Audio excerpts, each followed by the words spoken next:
what we're all doing is offering extensions of our own generosity all the time anyway, right? That's why we're here. That's what all 4 of you are already really good at. I know all 4 of you are already masters in that class. So we're just going to continue with that. My goal today is to offer something to you all that I have needed, but would have struggled so much to do myself personally. And like that very difficult terrain of I can help other people do something, find clarity. But when it comes to finding it myself, I wander in the desert for 6 years. We're actually going to do something different today, which is what I have always wanted to do in a workshop. Work on this question that a lot of us are trying to answer for ourselves in any given time. So I want to give us about 10 minutes during the session to work on answering what our own next clear step is versus never getting to it, doing a bunch of other things, getting distracted. That's what we're going to focus on. I'm going to start off with a screen share. I'm going to have, I would like to have Cato walk us through the fog dog. Let's come up. Okay, here we go. Here's the fog dog. So welcome to the first pancake. The cave you feared to enter holds the treasure you seek, thanks to Joseph Campbell reminding us of that. What's the fog dog, Cato? Well, the fog dog is the idea of, being in that fog, being in that foggy, fuzzy, weird, strangely cool, wet place of walking through and like, where am I? And then getting this idea of kind of seeing a dog and then following the dog. And where are we going? I'm hoping the dog knows. Does that dog need a meal? So, but what is fog dog? And that fog dog might be misleading us, but fog dog might also wind up bringing us someplace relevant. So there's that thing about what anchors you when you're moving through the fog. And I was just imagining like seeing this little fog, this dog come out of the fog, still like all kind of opaque, and then moving with it. And, and then sometimes you forget, where was I going in that bit? Oh, maybe I shouldn't have followed the dog. I mean, sometimes that's what you learn. And you learn like, how many times am I going to follow this dog? And is it the same dog? But sometimes there's also magic that can happen when you find the fog dog. But you kind of never know. And it's about realizing, oh, you know what? The dog also helps you realize how foggy it is. Like, because you might not have known. It might just be this other kind of, right? So the dog is also, so it moves in and out of focus. It also moves in and out of what it might mean for you, about where this dog can bring you. Or do I need to just ignore the dog and trust the dog's going to get home on its own? But as you encounter it more, to start recognizing like, oh, wait, is this the same thing? And did this go nowhere for me? Oh, and then you just take a step back and you go, all right, fog dog can go be fog dog zone. Fog dog's fine. Cato needs to find a light or a room or whatever. I think that speaks so brilliantly to the nature of this challenge itself, the fog dog itself. And I gotta pause for a minute and talk about it, because I think it's something that there's like a lot to this. When you are a person, like all 4 of you are, and I am, and you have chosen yourself, you've written children's literature, you've published it, you're writing plays, your books, you're creating podcasts, you're actively choosing yourself, you know you can do it. There is an underlying trust that I have a capacity to put something into the universe. The dog could actually be leading me somewhere useful. I can do it. There is no lack of motivation, of awareness, of influence that I myself could act useful to another person. I know I can, because I'm Lillian and I write books and I help people and I've seen it happen, right? I'm Cato, I write plays, I write children's books, even though that's really hard. So what ends up happening is, and the term I want to share with you all is the hot, sweaty room inside your head. Right, the hot, sweaty, where there's too much possibility, there's too much potential.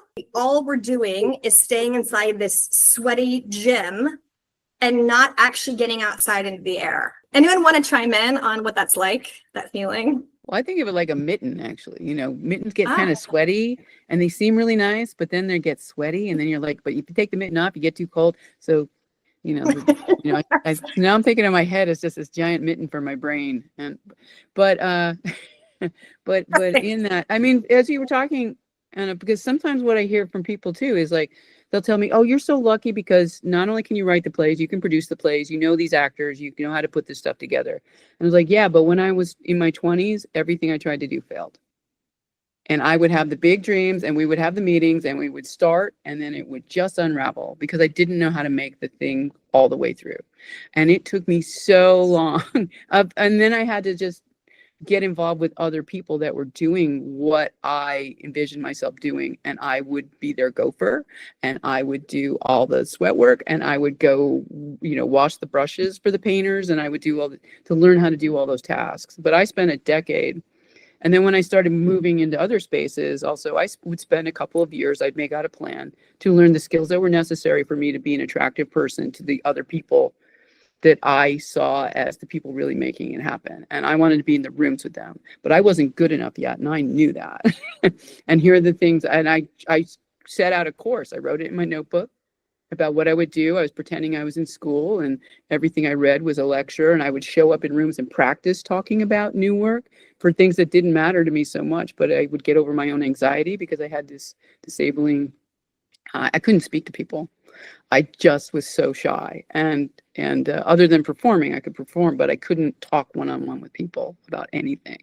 And so getting past that, and that took me a decade just to get over that part, and then move forward into how do I then lead in this space? And once I knew how to lead, how do I bring others with me and bring them up with me? Because the group will rise together, and that becoming a central theme. I sat down and did the hard work of learning skills, of failing, and then of finding the people that I thought were doing it better than me and doing whatever it took to be in the room with them.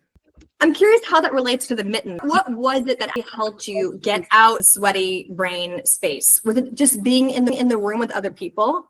No, it was also though giving myself a break, you know what? Yeah. Also being honest about where are my skill levels? I need to start recognizing what those are and never being afraid of the truth. That I was going, if I put myself in those places, I might learn might not be doing something well. I might learn that I'm not a good writer. And to not be afraid of that is knowledge that's important to know.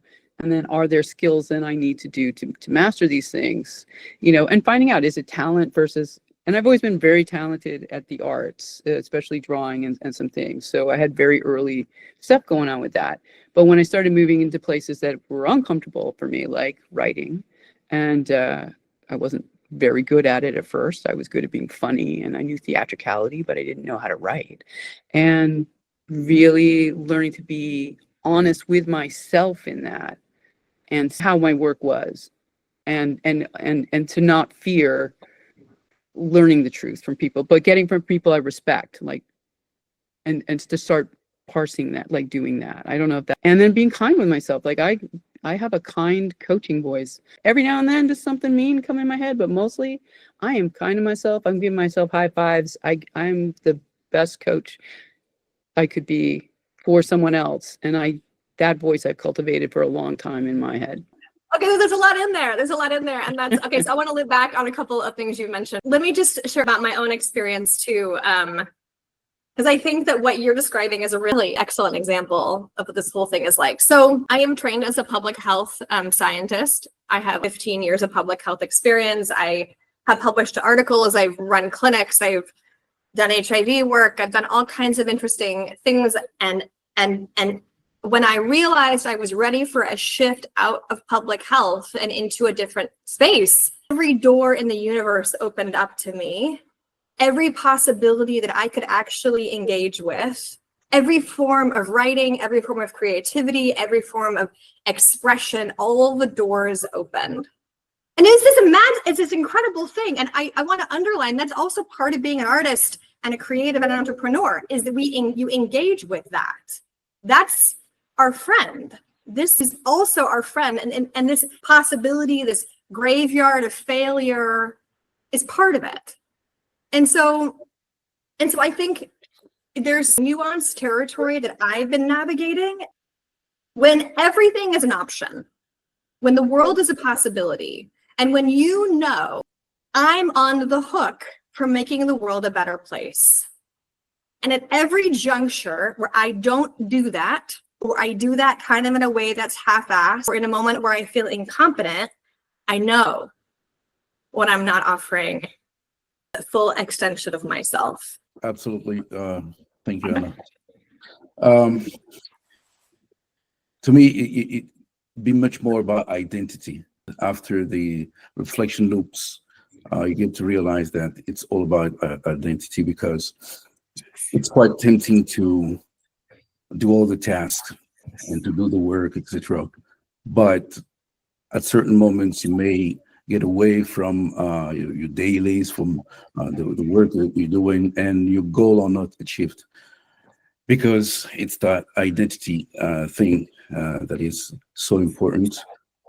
And working much more on that at the moment, and being surrounded by the right people is so important to step into this new identity as well, because you're going to have that kind of exchange of energy with people going towards the right direction, and embracing doing small steps too. It's helpful, because we want the big hits. We just look at the entertainment industry. When you have a single, you want to have a lot of streams on Spotify, on YouTube. It's the big hits, and the smaller hits are still valuable as long as you have this momentum. So thinking momentum rather than having high peaks and significance, as long as it serves the people I'd like to serve.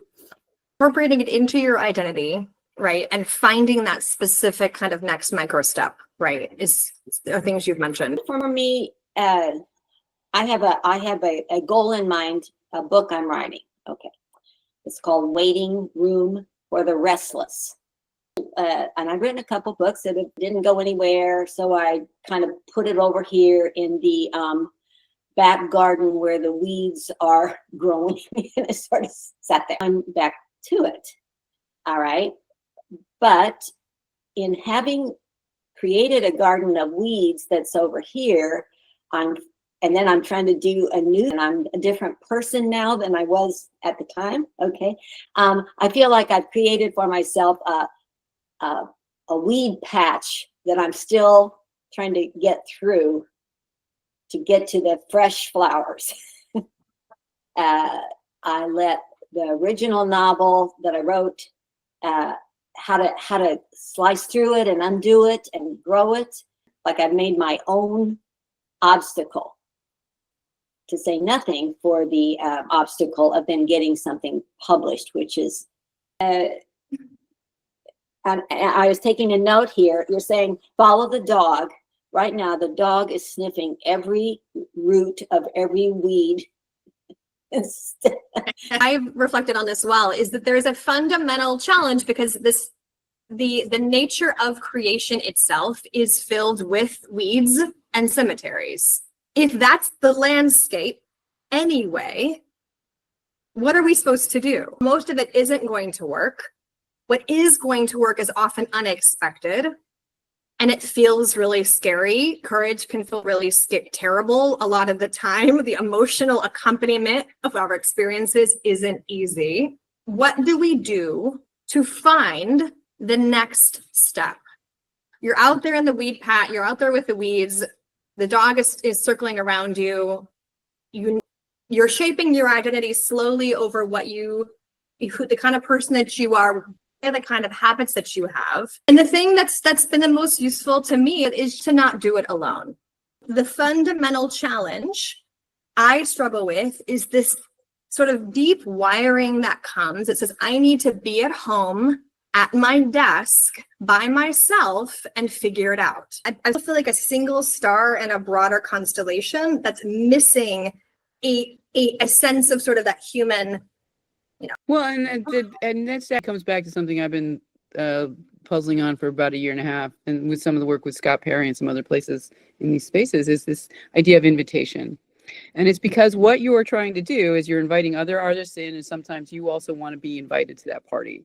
Like, how does invitation work? Because that is what finding a publisher is. It's about, how do I become the thing that gets invited to that table? It's how are we useful at these tables where people do the work and have the conversations and are in that room. It's not necessarily a cocktail party. It is about that idea of, how do you get yourself good at being at that table?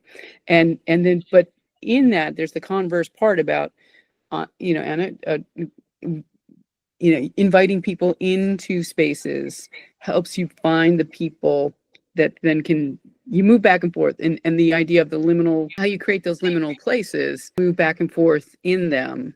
You Anna, as you were speaking earlier, you remind me of some of the things I'm good at, which is interconnecting people. But that's how you become valuable too. You know who's doing what in what space, that we're not each other's competitors. We can all be book authors, and they're not, or when we're playwrights. The thing about playwriting is they're not going to reject my play because they took Barbara's. What's going to happen is that theater was going to do Barbara's, and it didn't matter what play. Like, that's what was going to fit into whatever season, because they have stairs that year and they've got this person they want to feature. Who knows what the restrictions were, or they only have this much budget left. Like, how. And then also, what are you creating that's going to fit into those slots? So starting to understand that industry, like, oh, I'm new to this. My thing needs to not have more than 4 actors. It needs to have a single set, and it needs to have have actors that usually aren't used. So it's not the most expensive actors, because mine's going to get the lowest budget, because they'll already set their big shiny plays and they're going to do one new play. I want mine to be that attractive play. So how am I creating that as it moves into the space? So there's the things you need for the early space. There's the things you need for the later space. And then how do we help each other navigate through there? That's a lot of the artistic conversation. And this idea of live in person. Show up and I do something, I impress someone, and then they invite me to something else. And then I say yes to that. For example, I was just asked recently, like, oh, how did this thing, I'm going to be doing a thing in Brooklyn. I've been invited to do a Moth radio thing. And people were like, how did that happen? And I was like, remember that workshop I invited you to, but then you didn't come to it? That was how it happened. Even though I was tired, and I was like, well, I'll do this because I'll learn something. I'll meet new people. It'll be interesting. And then a year later, they get in touch with me, and I got invited now to Brooklyn to be one of their artists who's going to do a performance. But it takes years, and just know nothing's going to happen fast. It's years. And so Lillian was pointing out the small steps. Like, that's what we're doing while we're doing it. I don't sit around waiting for you to do the thing. No, I'm already writing 5 other plays, and I'm going to workshop them myself. If something shiny doesn't happen, I'm going to make something shiny happen right where I live for very little money, and I'll have fun. It all ties together in those tiny little ways. That Lillian, I'm so happy that you brought that up. Especially post when you say liminal spaces, because at school we're not taught to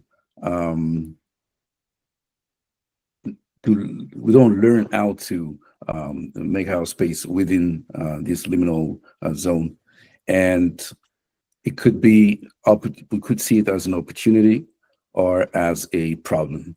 And when we see it as an opportunity, we show up with gratitude, we show up with curiosity, we show up with wonder. And if it's a problem, we show up with worry and all the negative energy. So kind of, I would say grounding is a very important element before stepping into action, and being intentional regarding the way we show up with wonder, curiosity, but grounding, then showing up, and then making the best out of this liminal experience. Let's pause for a minute and underline what Lillian said about the grounding part. If you can pull out your notebook or just open another window on your computer, whatever. I'm going to ask us to not talk for about 10 minutes, and I want everyone just to go ahead and write about what this is. I can start briefly with mine. What I'm currently trying to accomplish right now is I am creating a business to do some of the things that I'm naturally really good at, including this. And I need to be patient with the creation of a business. So developing patience and developing strategic patience is definitely the most immediate challenge in achieving it. So I have different goals, and one of those is publishing a book on inclusion this summer. So it'd be a very short book on inclusion called Almost Invisible. So I had this idea from Labor Day. I looked around and I looked at my own situation sometimes from my past, and I was like, I have to write a book on that, but not from a business perspective or a scientific perspective, but from a much more poetic point of view, because we need that, and to get into the abstractive and the creative tone to better absorb it. And it's in response to systems and leaders who try to make it less important. And my most immediate challenge is I'm not an inclusion expert or specialist. I don't have the certificates, the badges, everything in between. It's to get away from these labels and titles in order to really just do the thing in poetic tone that I'd like to bring. The fact that you're not an expert on it, right, which is just normal, is that generating something in you? Is there an insecurity based on that, or a fear based on that you simply don't know enough because you're not an expert, or what's underneath that? I'm anticipating a lot of critics because they're everywhere. This is too light, or this is not as deep as we wanted, or what is background? We don't see any evidences of someone who studied inclusion. So it's much more about people's reaction. And I know I don't have to think to really care about these reactions and focus on the audience I'd like to serve. But as a human being, still affected by the potential reactions that you might have from the markets. What's your next one step, Lillian? Because writing a book is a huge project and a courageous one as a non-expert, but as a person. The next micro step will be to share it with people that are part of my audience, in order to have that kind of resonance, and you have this mirror effect as well, with this positive feedback that makes you want to do even better and keep it going. So hanging out with the right people and getting that energy to keep going. Okay, so it sounds like your next clear step is just go ahead and send it, upload it online, or send via email to folks. And that's the next thing. Share it on Purpose Space, I think so, and to ask for people for feedback. So the people interested in this content, they will show up and we'll give feedback. And that's a significant step, even though it may seem tiny. It's still significant. It's really significant. Requiring some courage, it sounds like. Maybe more of a courage thing than a logistical, let's upload a document kind of a move. Thank you so much. So I think mine's similar to both of you.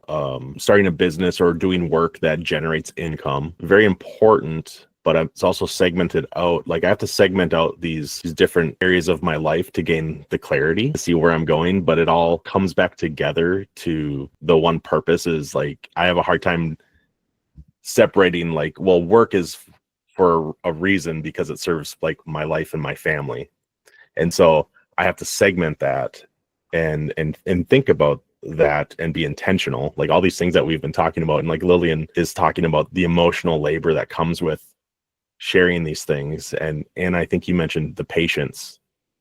And I think I wrote that down like 5 times since we've been talking, is like patience and intention. And so in the things that get in the way are like the comparison and the perfectionism and the fear of failure, like all the, the things that we all know that get in our way and that are in that room in our head. It's nothing new or nothing I haven't heard from other people, and I know other people are coming through, but it's like that's the biggest challenge, is that emotional labor that comes with standing up and saying, I'm going to do this. And I think Lillian really nailed it with when it's like sharing it with like purple people, or finding that connection and those people to go together with, helps us gain awareness and perspective. And I think that equals clarity. You're creating a business, right? You're creating an income, a consistent income stream for yourself. And what you said is one of the things that's hard about it is this standing up and saying, hey folks, this is what I'm offering. So what's the next step? I think it's very similar to what Lillian said, which is putting myself on the hook by saying like, here, I'm doing this. And that just, that small step leads to the next step. But what I like about simply like choosing a focused action, like saying like, hey, here's what I'm thinking about doing, is that then it gets you closer to the time when you're like, oh, that's not quite what I was aiming at. And so I'm going to recalibrate, you know, or, well, you're not going to get any closer to clarity unless you just say, okay, I am going in that direction. And instead of hiding in that sweaty room in my head and thinking in my own head, it's like the thinking out loud I think with others is very important. You just need to post on and ask for feedback. And what does the post need to look like? It's just, here's what I'm thinking about doing, folks. I'd love some feedback. Like just a paragraph. Yeah.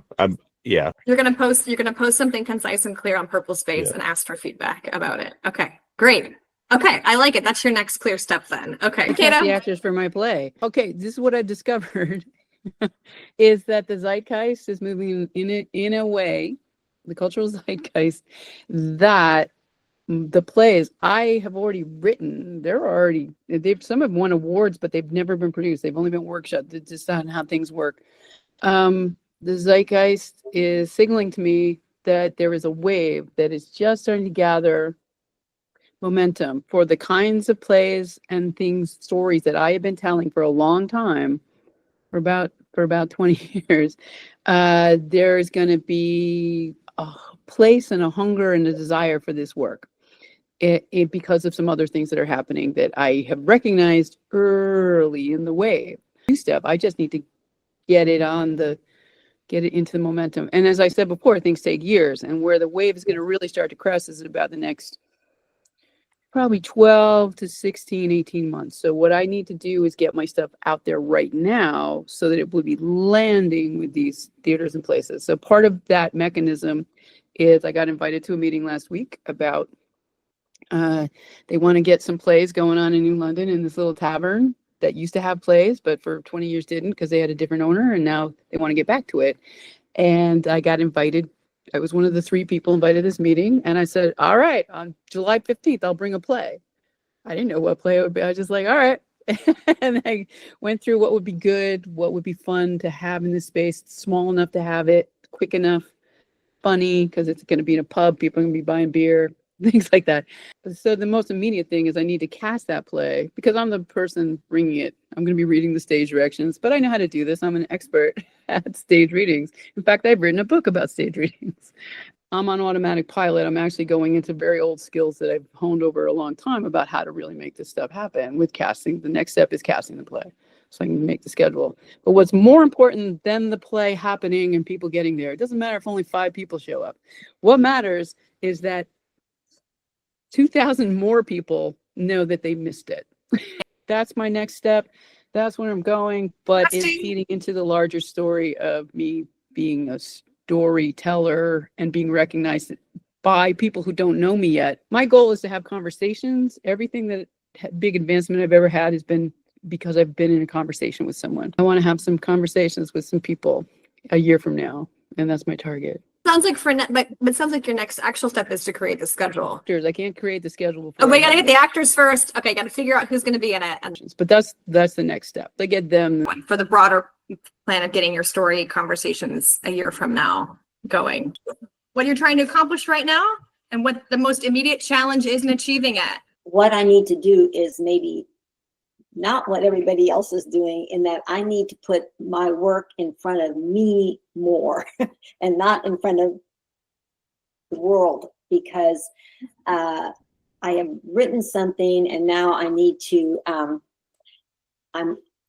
As I wrote what you just asked us to do, I realized I have set up a massive challenge for myself to try to take something I already did and undo it, and then I have all these new ideas and try to pack them in, and it's,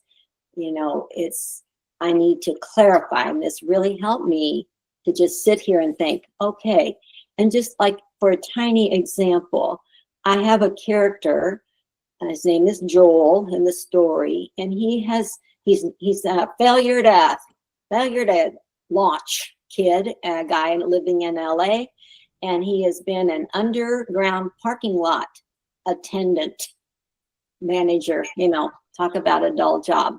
Okay, so he finally decides to go on the road, which is just kind of metaphorical, go on the road and be somebody. He's gonna drive from LA across the country and let the world come to him and let everybody recognize how cool he is and all that he's doing out there. And he's brave, and he's not in an underground parking garage anymore. He gets a job as a security officer at our gorgeous, huge art museum in Kansas City during COVID. So he's guarding a museum that nobody is in, or so he thinks. Okay, right?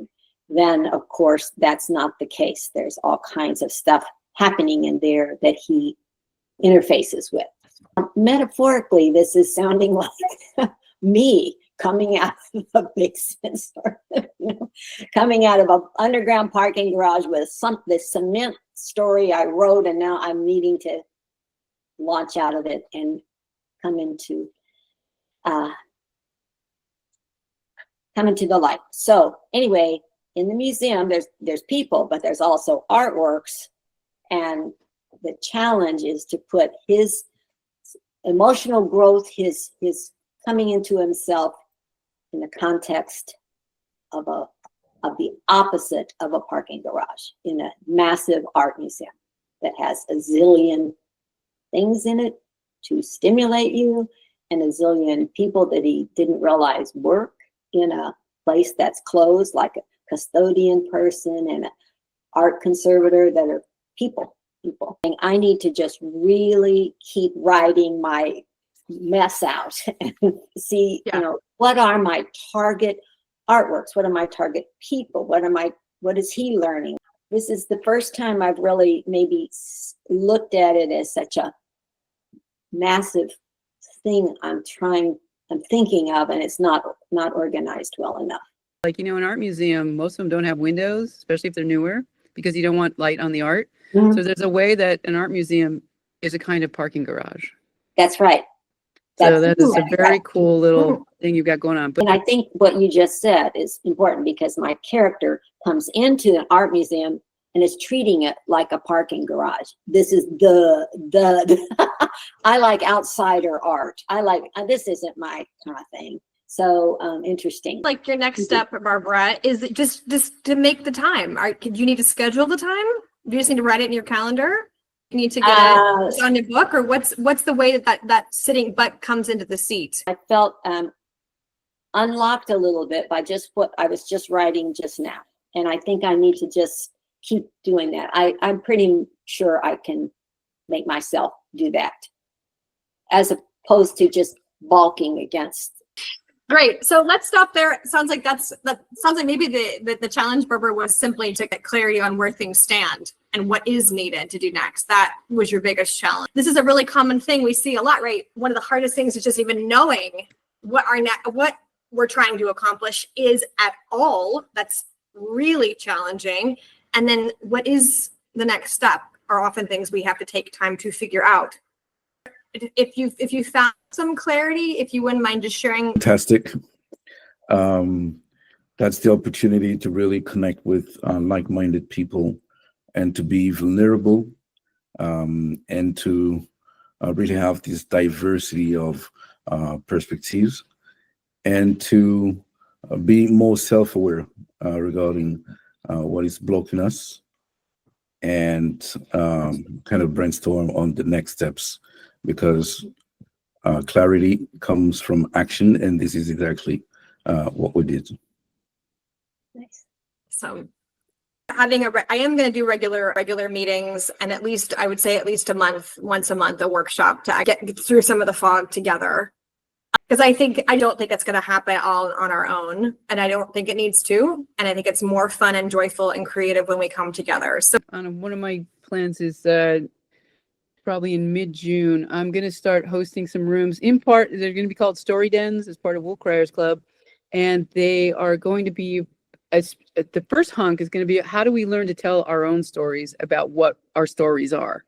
The story of the stories.